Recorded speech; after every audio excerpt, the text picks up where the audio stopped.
lumang kamera na hanggang ngayon hawak ng artist na si Jun Sabayton. Nagmula pa raw ito taong 1955. Ano kayang mga sikreto ang nakuhanan nito? Halos 2 dekada nang iniingatan ng actor at filmmaker na si Jun Sabayton ang lumang film roles na ito. Pamana kasi ng kanyang lola Ingay. Binigay kasi sa akin yon nung time na yon, siguro mga around 2008. Sabi niya, yun na lang daw yung tanging kayamanan na meron siya. Ang laman ng mga rolyo ng film, hindi hamak na mas matanda pa sa kanya, nakuhanan noon pang dekada 50. Katatapos lang halos ng ikalawang digmaang pandaigdig. Baka pwede makita natin kung ano pa yung mga loob neto. Makalipas ang 17 taon, si Jun nakahanap na ng paraan para maisakatuparan ang kanyang misyon. Ano ang mga sikretong ikukwento ng mga lumang rolyo ng film? Natuwa ako at nangilabot ako para akong nakasakay sa isang spaceship na may time machine at binalik ako sa panahon na yon. Noon pa man, nasa puso na raw ni Jun ang pelikula. May dati akong production designer, so nagka-interest ako sa mga lumang gamit. Ako po si Bayaw Jun Sabayton, ang OG tito mong walang kupas. Sa pagpasok niya sa industriya, isang tao raw ang pirmi sa kanyang nakasuporta, ang kanyang lola Ingay. Pero hindi raw talaga niya ito kadugo. Lola ng dati niyang matalik na kaibigan. Naging close kami, madalas kami nagkukwentuhan. At dahil likas ang hilig ni Jun sa paggawa ng pelikula, sa kanya na rin daw ipinagkatiwala ni Lola Ingay ang pinakatatagong yaman ng pamilya ng matanda, mga lumang 8mm films na mahigit 70 taon na ngayon ang tanda. Ang mga 8mm film, bala o film na inilalagay noon sa mga lumang video camera para makapag-record ng video. Ito yung mga panahon na wala pang TikTok, wala pang Instagram. So ito yung ginagamit ng mga tao. Ang Super 8 ay ginagamit yan for home movies. Nung panahon na yon, dito sa Pilipinas, nagtayo ang Kodak ng processing laboratory. Baka pwede makita natin kung ano pa yung mga loob neto. Ito na lang yung natitirang kayamanan na meron ako.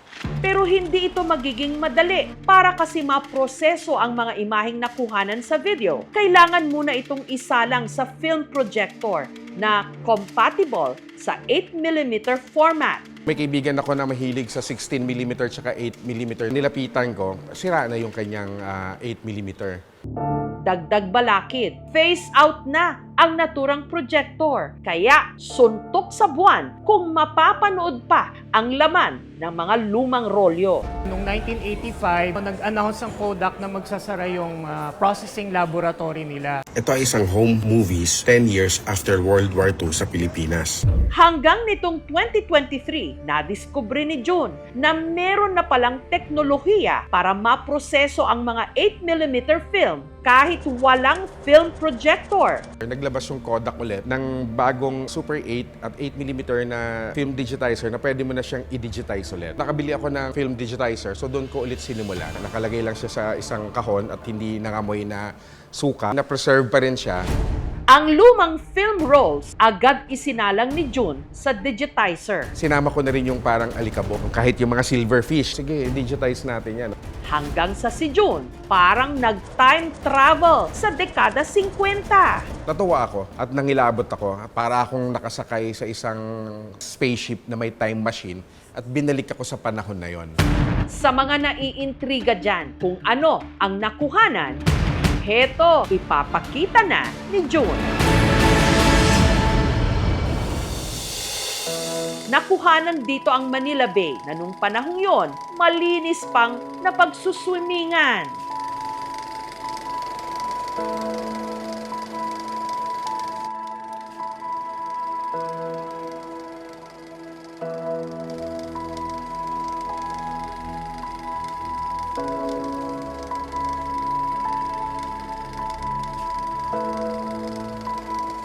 Pwede pang maligo sa dagat ng Tondo nung time na yon. May eksena rin silang kuha sa lumang airport ng Maynila.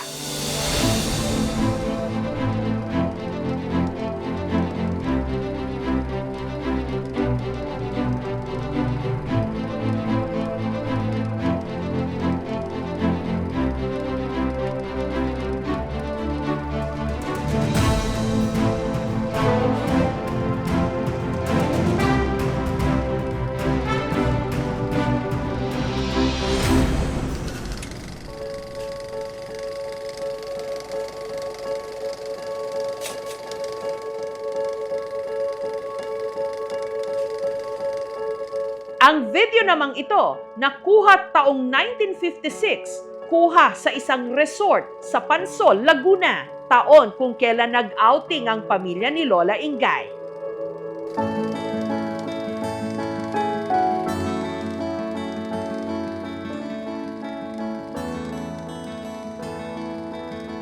Makikita mo doon yung architectural structure, yung fashion, anong itsura dati ng Pansol, anong itsura dati ng Baguio.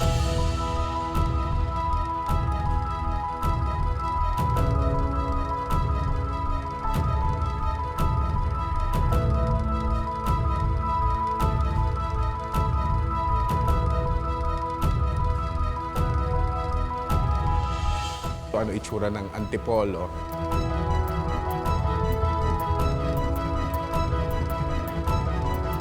Ganda ng mga damit.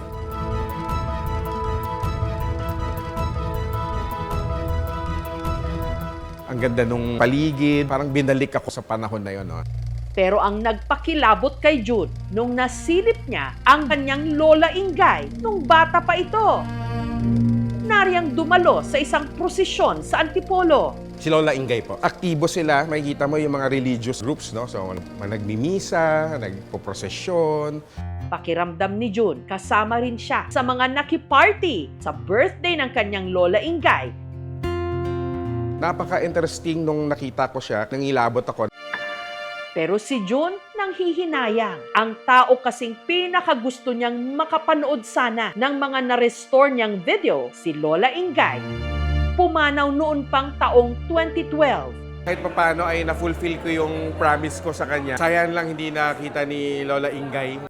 Bilang pag-alala sa pangako niya kay Lola Ingay, nitong Biyernes, binuksan ni June ang isang exhibit kung saan maaaring mapanood ng publiko ang mga na-restore niyang video. Itong exhibition ko na ito ay pagpupugay din doon kay Lola Ingay at saka pagpupugay doon sa mga imahe. Bukod sa mga nauna ng rolyo na ipinakita ni June sa aming team, may mga natira pa raw na film rolls na hindi pa niya naisasalang sa projector at maging siya mismo hindi pa nakikita ang mga ito. At ito ang mga kuha na unang beses nilang mapapanood makalipas ang mahigit kalahating siglo.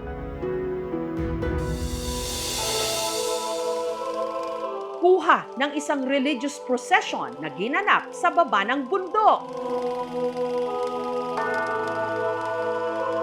Makikita rin sa footage ang mga madre at isang pare habang nagdaraos ng misa sa tuktok ng isang bundok.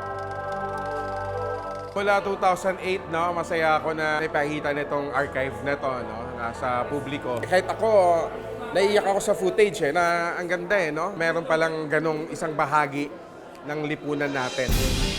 Nakilala ng aming team ang apo ni Lola Ingay, si Robbie. Bata ako, naalala ko may cabinet kami sa bahay na puro films lang yan. Nakastock na lang siya dun eh. From time to time, piniplay namin yun eh. Meron sa bahay projector, tapos tatapat lang namin sa wall yun, then manonood kami. 80s pa ako huli nakapanood na itong film na to eh. As in, bata pa talaga. Kaya ipinapanood ng aming team ang mga digitized version ng mga rolyo ng kanyang Lola Ingay.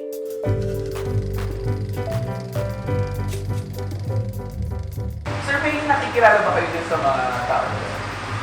Yung isa kilala ko. Sino po? Eh, yung kapatid ni Lola Ingay.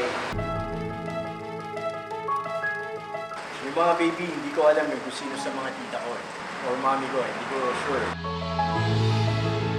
For June, thank you sa pag-restore and thank you sa pag-reach out sa amin para mapakita sa amin. Medyo nostalgic para sa akin. Natutuwa tayo no, na binabalikan natin yung mga archival na mga pelikula, mga picture, mga libro. No? Kasi ito yung gabay natin para dun sa kinabukasan. Kung wala kasing mag-aalaga sa ating mga alaala, mawawala rin yung ugat ng ating mga kwento. Mahalaga ito, importante ito, para malaman natin kung saan tayo nanggaling. Sa panahong instant na lang ang pagkuha ng litrato at video, nakamamangha pa ring balikan ang mga sandaling nakunan sa lente ng kahapon. Maaring hindi singlinaw ng kuha ngayon, pero ang emosyon, halakhak at mga alaalang dala nito, wala pa ring kupas sa paglipas ng panahon dahil sa bawat lumang pelikula at larawan, immortal na naka-imprenta ang mga kwento't alaala ng ating nakaraan. Salamat po.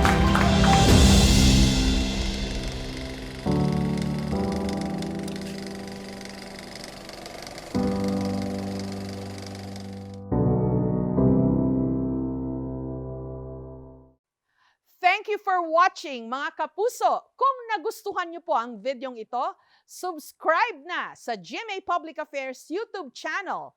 And don't forget to hit the bell button for our latest updates.